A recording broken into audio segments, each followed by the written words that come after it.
Terus ini nak.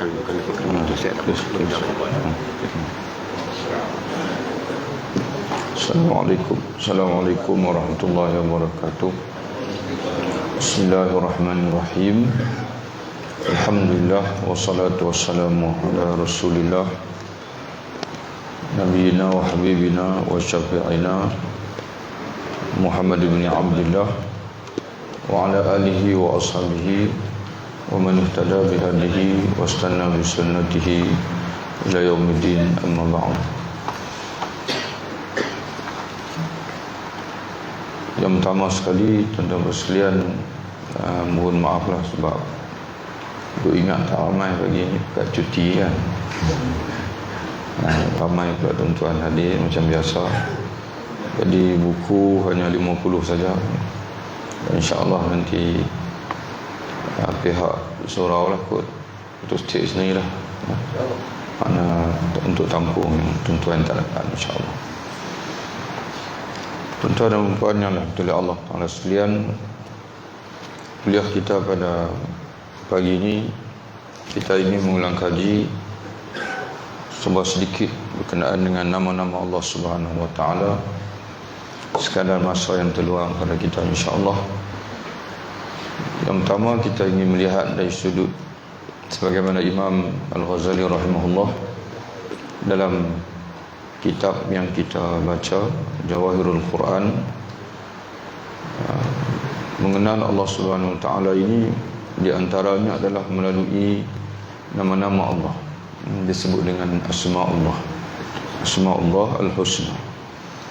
Di samping selain daripada kita dapat mengenal Allah Subhanahu Wa Ta'ala melalui nama-nama Dia,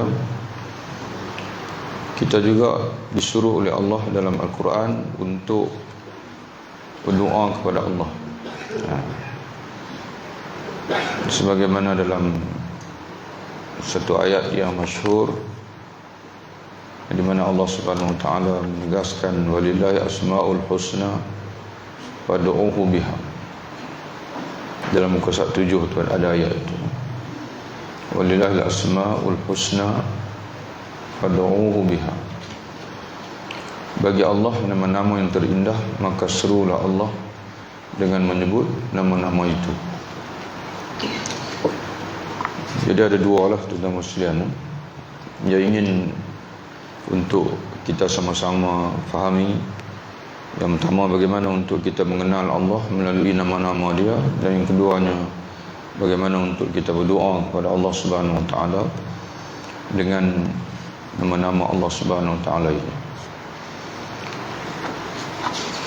Doa dalam buku kecil kita ini bermula daripada muka surat 31. Ada lebih kurang 21 doa, dan doa yang terkandung di dalamnya nama-nama Allah daripada doa-doa Rasulullah sendiri, di mana Rasulullah SAW mengajar kita berdoa, dan di dalam doa baginda itu ada satu ataupun dua, dan bahkan ada yang lebih nama-nama Allah Subhanahu Wa Ta'ala. Jadi insyaAllah tuan-tuan sekalian, dan di tengah-tengah buku ini ada sedikit uraian 99 nama Allah. Ini untuk bagi tuan-tuan yang ada kesempatan di rumah melihat satu persatu nama-nama Allah, bermula daripada kalimah Allah itu sendiri, kemudian Ar-Rahman, Ar-Rahim, dengan lebih kepada terjemahan lah tuan-tuan sekalian.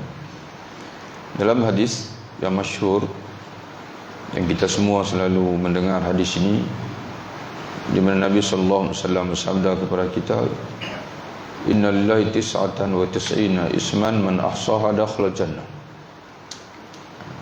Sesungguhnya Allah Subhanahu Wa Ta'ala mempunyai 99 nama, maka sesiapa menghitungnya dia akan masuk syurga.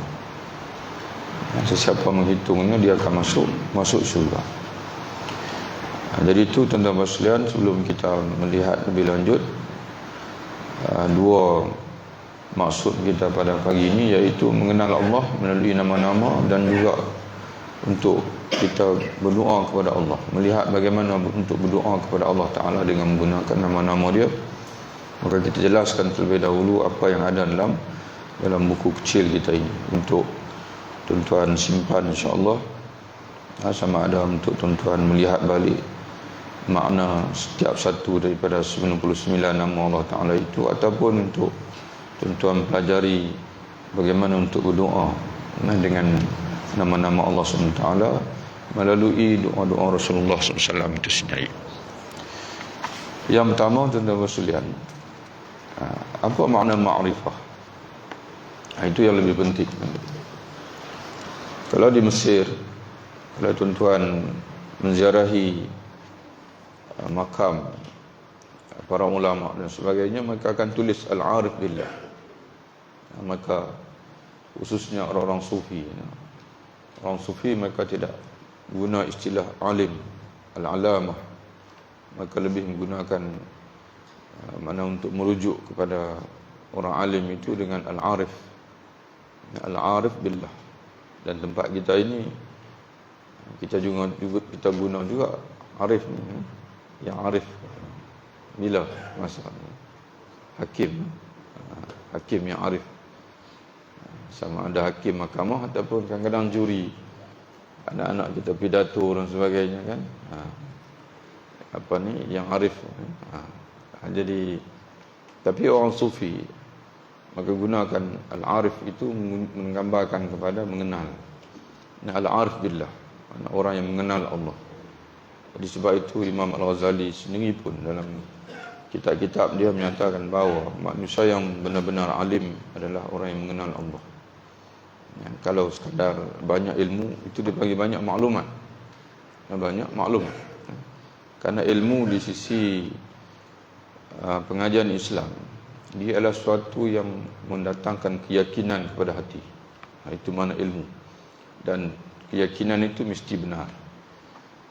Jadi sebab itu dalam kitab kita ini, dalam muka surat yang pertama itu sendiri telah menjelaskan ma'rifah sama makna dengan ilmu. Dan ilmu ditarifkan oleh ulama sebagai mengetahui sesuatu dengan yakin dan benar, bersandar kepada hujah dan juga dalil. Itu makna ma'rifah. Jadi kalau benda itu yakin tapi tidak benar, idrakun jazimun mutabiqun lil waqi' an dalilin, menanggapi atau mengetahui sesuatu dengan jazam. Jazam makna yakin, penuh. Lawan kepada jazam ni adalah zon. Maknanya percaya tapi masih ada kesangsian lagi. Itu bukan ilmu. Itu bukan dipanggil apa? Tidak belum mencapai ilmu kalau dari segi kata ma'rifah, dari segi perbahasan ulama-ulama kita. Jadi sebab itu tuan-tuan sekalian, iman ni dalam Islam ni dia bukan kepercayaan atau keyakinan yang bersifat tahayul atau khurafat.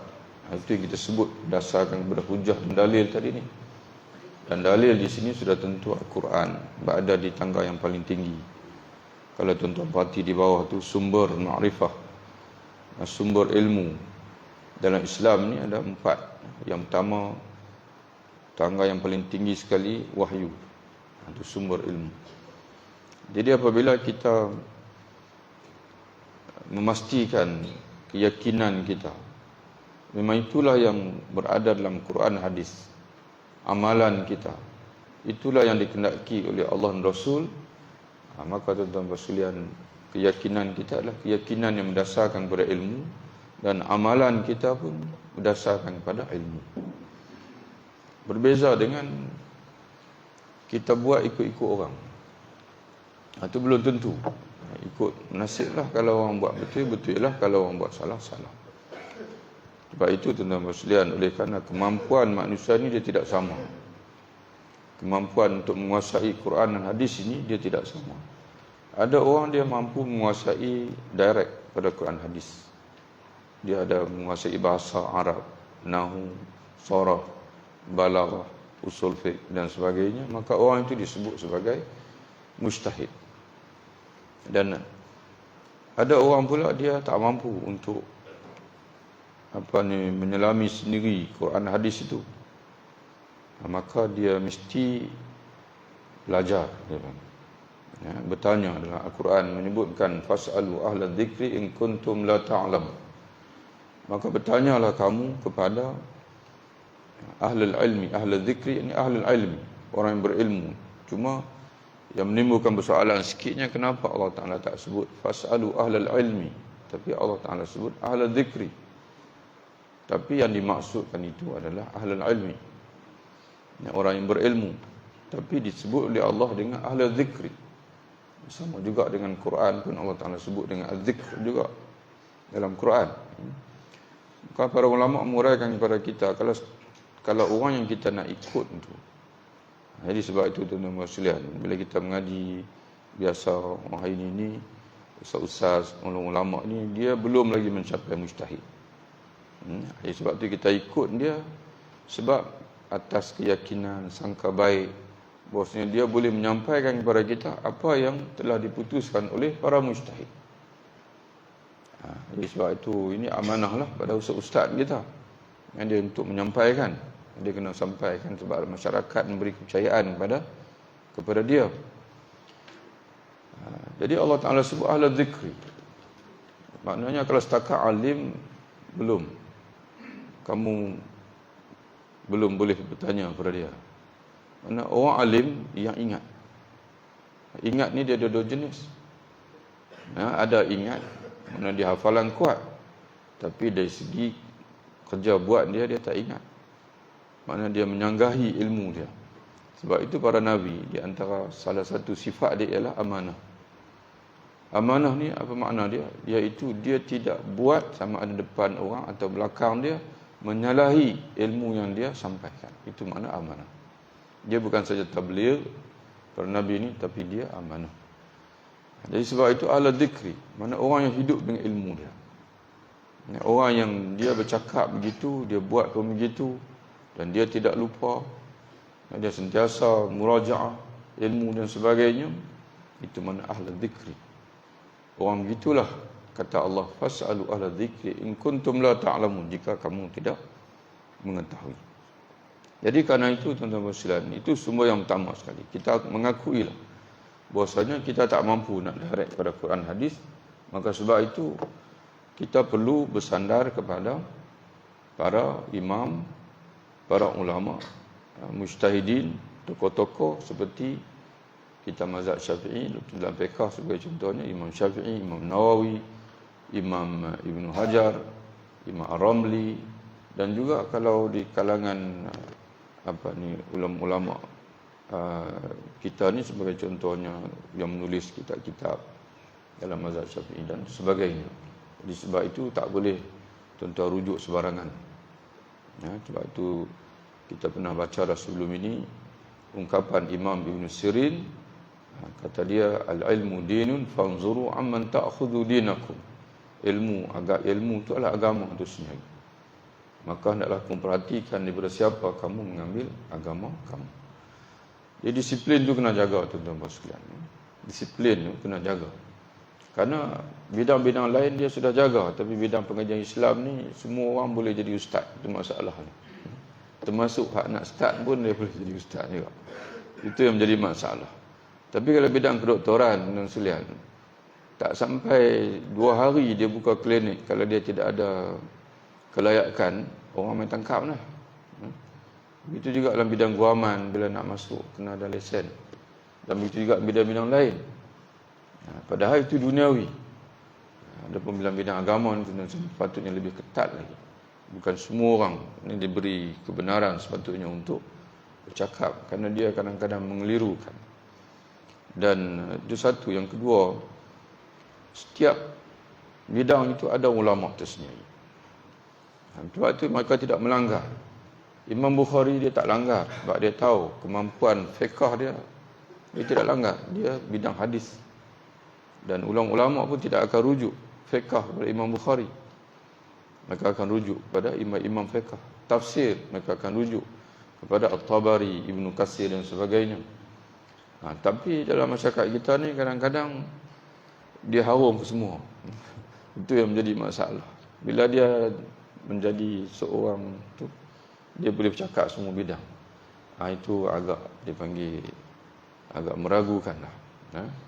Selesai yang tu tuan-tuan sekalian. Tak mahu nak lebak-lebakkan lagi, cuma nak beri peringatan pada kita semua. Agama sangat-sangat penting. Dan dia, tuan-tuan sebenarnya, tuan-tuan sekalian, agama ni dia tak boleh ada kesilapan. Tak diterima di akhirat nanti. Bila kita nak kata, ya Allah, saya silap dengan sebab dia lah, ya Allah. Sebab memang diberi peringatan lah. Bahawasanya agama ini mesti ditanya kepada ahli dzikri, pada orang yang tepat. Orang yang dipanggil apa? Yang betul-betul mengaji, yang betul-betul belajar dan dia tahu dan bagaimana untuk menyampaikan ilmu. Dan kalau Imam Al-Ghazali, dan hatta sahabat-sahabat sendiri pun ada banyak, ada kadang-kadang ada benda yang mereka tidak sebut kerana boleh menjadi fitnah pada orang lain, walaupun benda itu benar. Yang kedua, melalui panca indera, mata dan telinga. Ini Allah Ta'ala sendiri suruh supaya kita merenung kejadian-kejadian dia. Fanzuru. Allah Ta'ala suruh kita merenung kejadian-kejadian Allah, kerana itu boleh menambahkan kita mengenali dia, mengenali Allah Subhanahu Wa Ta'ala melalui ayatullah al-kauniyah. Yang ketiga, melalui akal dan hati, iaitu pemikiran dan juga renungan. Kalau dalam Islam ni Allah Ta'ala selalu sebut dalam Quran. Dalam Quran Allah Ta'ala selalu gandingkan akal, hati dengan akal. Yang keempat, melalui pancaran rohani, iaitu taqwa, zikrullah dan juga ibadah. Sebagai contoh, teman-teman sekalian, kita ambil dalam beberapa ayat Al-Quran dibawa di sini. Wa innahu lakitabun aziz la ya'tihi al-batilu min bayni yadayhi wala min khalfihi tanzilu min hakimin hamid. Dan sungguhnya Al-Quran itu adalah kitab yang mulia yang tidak datang kepadanya kebatilan, baik dari depan maupun dari belakang, yang diturunkan dari Tuhan yang maha bijaksana lagi maha terpuji. Itu tuan-tuan sekalian, Allah Ta'ala sendiri sebut bahawasanya Quran ini yang pertama sekali kitab yang aziz, kata Allah. Sini kita terjemahlah mulia. Tapi sebenarnya terjemahan mulia ni tak cukup untuk nak menggambarkan kepada kitabun aziz. Dia izzah, satu kitab yang mulia, yang agung, yang hebat. Mana segala-galanya ada pada Quran itu yang tidak datang kepadanya kebatilan, baik dari depan maupun belakang. Mana tidak ada langsung kebatilan. Dan sebab itu Quran, tuan-tuan sekalian, termasuklah sunnah Nabi. Bila kita baca dia, kita hayati dia, kita amal dia, bila-bila masa pun, tuan-tuan sekalian, Allah Ta'ala jamin kita ni akan berada dalam kebenaran. Itu Quran ni yang ada pada kita tu. Dan termasuk juga hadis-hadis Nabi SAW yang sahih. Kemudian, wa ma yantiqu 'anil hawa in wa illa wahyuha. Dan tiadalah dia, ini Muhammad, bercakap menurut kemahuan hawa nafsunya. Ucapannya tidak lain adalah wahyu yang diwahyukan kepadanya. Itu jelas Quran, tuan-tuan sekalian.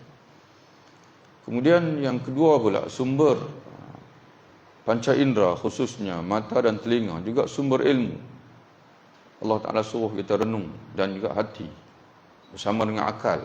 Ini berdalilkan ayat surah Al-A'raf ayat 179. Dalam satu ayat Allah Ta'ala sebut dua sumber ini. Dan orang yang tidak gunakan sumber ini untuk mencapai makrifah, dia akan jadi ahli neraka. Dan neraka diciptakan untuk orang itu, orang sebegitu. Cuba tuan-tuan dan puan kita renung tengok ayat ini. Yang pertama sekali Allah Ta'ala sebut, walaqad dzara'na li jahannama katsiran minal jinni wal ins. Sesungguhnya kami, yakni Allah, jadikan untuk mengisi neraka jahanam kebanyakan dari jin dan manusia. Itu statement yang pertama. Neraka diciptakan untuk kebanyakan jin dan juga manusia. Siapa mereka itu, kata Allah, iaitu untuk mereka yang mempunyai hati tetapi tidak berusaha memahami kebenaran Allah dengannya, dengan hati. Jadi seolah-olah tuan-tuan sekalian, hati ini diciptakan untuk mengenal Allah. Dan orang yang gagal dipanggil, gagal menggunakan hati dia untuk mengenal Allah Subhanahu Wa Taala, Allah akan humbankan dia ke dalam neraka. Dan tuan-tuan dan puan sekalian, kita dah mengaji 2 kitab dah Imam Ghazali. Tuan-tuan balik, cari balik kitab yang pertama kita mengaji, Mukhtasar Ihya Ulumuddin, bab yang ke-30. Bab 30 ada Ajaibul Qalbi, keajaiban hati. Tuan-tuan balik, baca balik. Kita nak hurai balik hari ni tak boleh. Ni ada lagi tajuk satu lagi ni. Itu punya baru makrifah. Ni ada satu lagi doa. Doa dengan apa? Nama-nama Allah Ta'ala. Balik, tuan-tuan cari balik. Imam Ghazali hurai dengan panjang lebar. Ya, kehebatan hati manusia. Dan sebab itu Imam Ghazali dia suruh kita hidup dengan 6 deria, bukan 5. Ya, 6 deria, bukan 5 deria. 5 deria tu biasa tuan-tuan sekalian.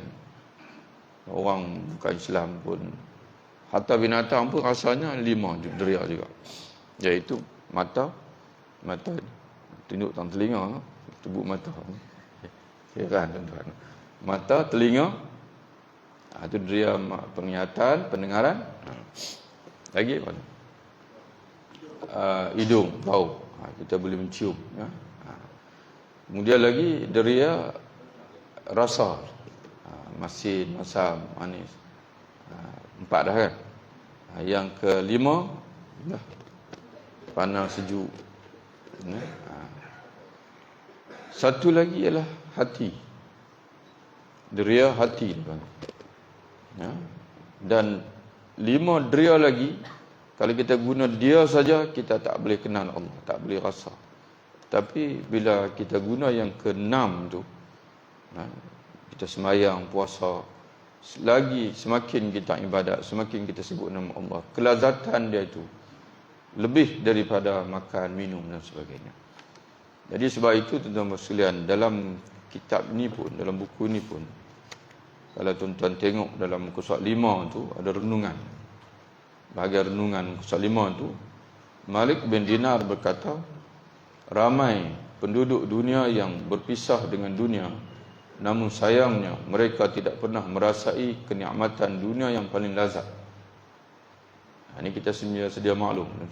Malik bin Dinar ni dia salah, dia masuk dalam grup Hasan al-Basri, Zunun al-Misri, tokoh-tokoh dia panggil sufi lah.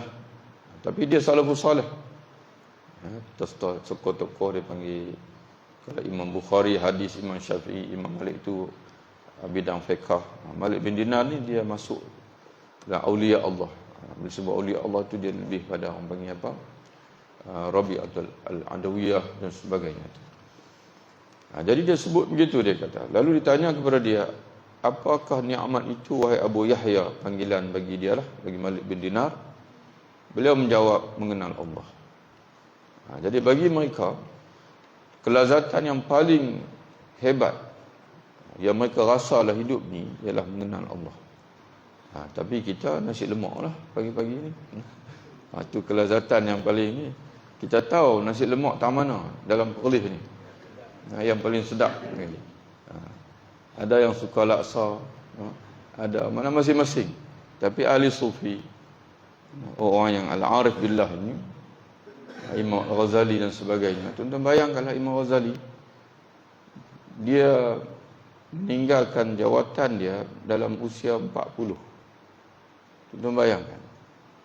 Kira kita usia 40 tu, orang istilah dia orang panggil tengah galak lah tu. Orang panggil tu. Dan dia berada di kemuncak di Baghdad. Tuan-tuan sekalian, di Baghdad ni macam orang kata apa, kota dunia. Hebat tu kata. Dan dia diagungkan oleh khalifah pada ketika itu, oleh Perdana Menteri pada ketika itu. Hadir pengajian dia 400 orang, bukan anak-anak murid, semua ulama-ulama, tokoh-tokoh besar dari segala mazhab untuk mengaji daripada dia. Sebab dia waktu tu, waktu usia 30 lagi dah selesai dah menulis usul fiqh, Al-Mankhul, Al-Mustasfa, dia selesai tulis. Kemudian kitab fiqh daripada yang besar, Al-Basit, yang berjilid, kemudian diringkaskan menjadi Al-Wasit, kemudian diringkaskan lagi Al-Wajiz, kemudian dia perah lagi Al-Wajiz itu menjadi Khulasah. Dalam usia dia meninggal umur 50 lebih, tapi dia tinggal semua, tuan-tuan sekalian. Dia tinggal semua sebab dia kata bukan itu yang dia cari. Lalu dia 10 tahun dia bersuluk, 10 tahun dia beruzlah. Dia belajar balik, tuan-tuan sekalian. Ada seorang tokoh, tak ingat nama tokoh apa, dia duduk di Palestin itu, dia belajar balik. Dan dalam masa uzlah itulah dia mengarang kitab Ihya Ulumuddin, menggabungkan ketiga-tiga itu ilmu itu. Jadi tuan-tuan sekalian, kerana mereka merasai bahasanya walaupun pangkat tinggi, mengajar ilmu banyak, tapi tak berasa seronok, tak ada kelazatan. Nah, kelazatan sebenarnya itu adalah mengenal Allah Subhanahu wa taala. Balik pada ayat kita nombor 2 tu. Kita tengok ayat tu. Jadi Allah Taala sebut iaitu orang punya hati tapi tidak berusaha memahami kebenaran Allah dengannya. Mereka mempunyai mata tetapi tidak berusaha, tuan-tuan kena tambah, tetapi tidak berusaha melihat tanda-tanda kekuasaan Allah dengannya, dan mereka mempunyai telinga tetapi tidak berusaha mendengar ayat-ayat Allah dengannya. Mereka itu ibarat binatang ternak, kata Allah. Bila tak gunakan panca indera yang keenam, hati, dengan hati saja tuan-tuan sekalian akan berguna untuk mengenal Allah, mata, telinga tu, kalau hati suruh. Kalau tidak, mata duk tengok nak makan apa, nak tengok drama apa, berebut dengan cucu. Contohlah tuan-tuan sekalian, berebut dengan anak kadang-kadang tu, berebut dengan suami isteri, nak tengok drama TV satu ya. Jadi tuan-tuan sekalian, dia tunggu isyarat daripada hati. Arahkan pada mata, nak tengok apa? Tengok Quran. Nak dengar apa? Dengar Quran. Nak renung apa? Ya, renung ayat-ayat Allah Ta'ala, hadir kuliah dan sebagainya. Kerana bila tuan-tuan hadir kuliah itu, sambil-sambil itulah ustaz duk cerita tu, tuan-tuan pun duk proses. Kadang-kadang sampai berkerut dahi. Dia ustaz baca kitab lama, duk i'rab tu, balik nya ke mana tuan-tuan sekalian? Nya balik muka surat, 2 muka surat lepas. Kalau kitab lama dulu dia tak ada titik. Tapi tak apa, berbaloi tuan-tuan sekalian.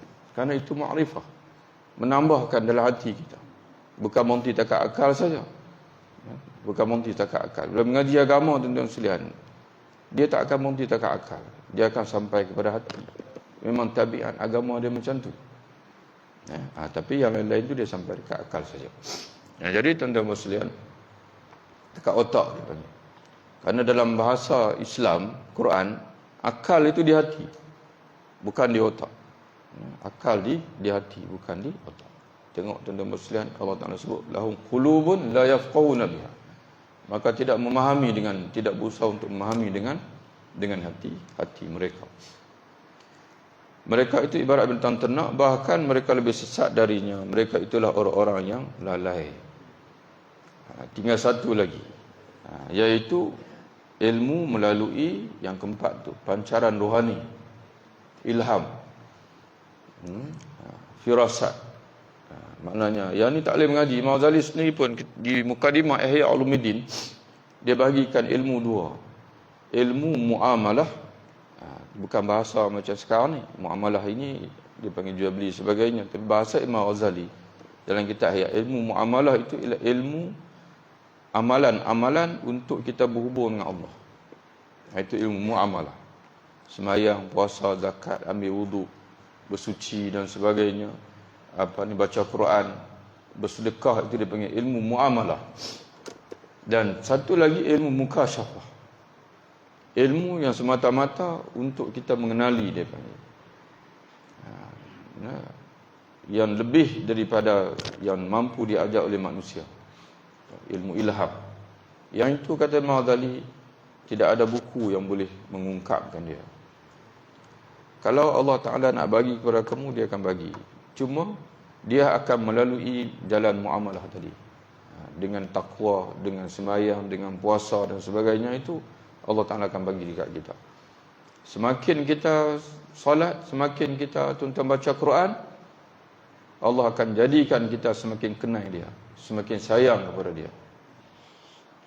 Jadi sebab itu tuan-tuan sekalian, ulama-ulama sufi ini dia guna perkataan al-arif billah, orang yang betul-betul kenal, yang betul-betul alim, bukan banyak menyimpan maklumat dalam kepala, tapi sejauh mana dia kenal Allah Ta'ala. Semakin mengaji semakin kenal, itu baru betul. Mengaji itu betul. Tapi kalau semakin mengaji semakin segan.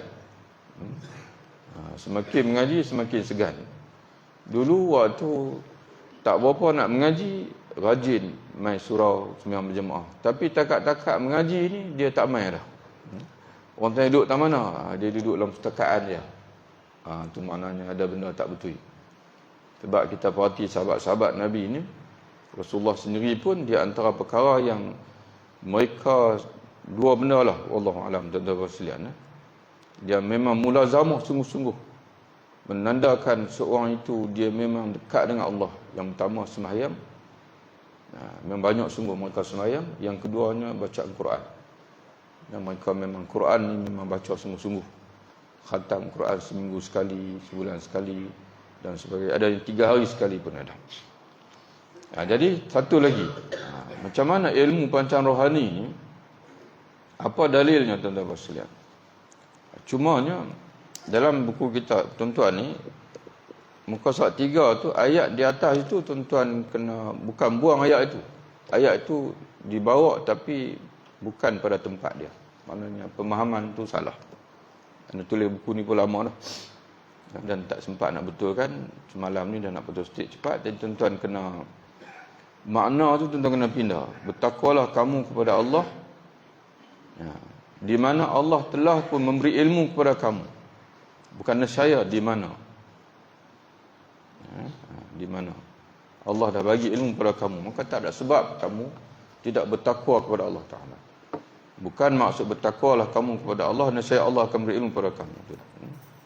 Wa yu'allimukumullah itu bukan, kata orang, bukan syartiyah, bukan. Itu jelas yang tu. Kita kena pindahlah di mana Allah telah, Allah bukan akan, telah, Allah telah mengajar ataupun Allah. Itu menggambarkan Allah Ta'ala nak mengajar kita supaya kita lah hidup ni sentiasa insaf, bahawa pada kita itu sebenarnya, tuan-tuan dan puan yang Allah Ta'ala sekalian, adanya ilmu, bukan tidak ada. Ada ilmu laduni, ilmu mukasyafah, ataupun ilmu nama-nama lain lah. Itu selesai kita lah masalah ma'rifah. Jadi ma'rifah ni ada 3 ma'rifah yang wajib dalam agama. Yang pertama, ma'rifah tentang Allah. Kata Allah, baiklah kata saya. Haram kata Allah, haramlah kata saya. Segala takdir Allah baik semua. Kalau takdir itu menyeronokkan, alhamdulillah. Kalau takdir itu sakit, memedihkan, inna lillahi wa inna ilaihi raji'un. Jadi sebab itu tuan-tuan sekalian, semua benda yang ada depan kita itu Nabi mengajar kita. Bila kita makan, bismillah. Selesai makan, selesai nikmat, alhamdulillah. Bila melihat perkara-perkara yang menakjubkan depan kita, tuan-tuan pergi bendang, bendang menjadi, pergi kebun harum manis pun menjadi, bunga menjadi, bunga baru menjadi. Begitulah hadis. Lalu Rasulullah lalu belakang dia, Rasulullah kata, wahai ibu, sabarlah. Dia tak perasan kata belakang. Dia kata sabar, tak sabar. Sabar, kamu tak kena tak apa. Dia lebih kurang begitulah. Tak kena dekat kamu. Nabi tak apa tuan-tuan sekalian, dia tahu situasi begitu. Orang sedang, orang panggil apa, berduka cita. Ada seorang yang lain beritahu dia, kata, kamu tak tahu ke kedihan tadi? Ni kamu dah puas teriak dah. Jadi begitu. Tengok tu berlaku, walaupun hati berasa sedih dan sebagainya. Inna lillahi wa inna ilaihi ratus nama kecuali kita kalau lawan dengan raja dunia, maka akan bawa kerosakan bagi kita. Dan lagi pun Datuk Balqis ni dia tahu Sulaiman ni mengajak kepada kebaikan. lebih kepada menjadi rakan